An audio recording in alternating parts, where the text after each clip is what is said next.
Merhaba arkadaşlar, kanalımıza hoş geldiniz. Bugün sizler için iki harika oyuncumuz Elçin Sangu ve Barış Arduç'un yepyeni ve güzel fotolarını sizler için hazırladık.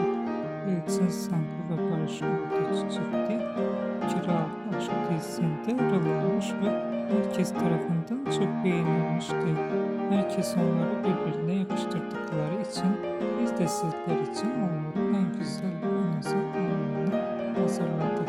Bu videoların devamı gelmesini istiyorsanız kanalımıza abone olup yorum yazmayı unutmayın. Herkese teşekkür ederiz.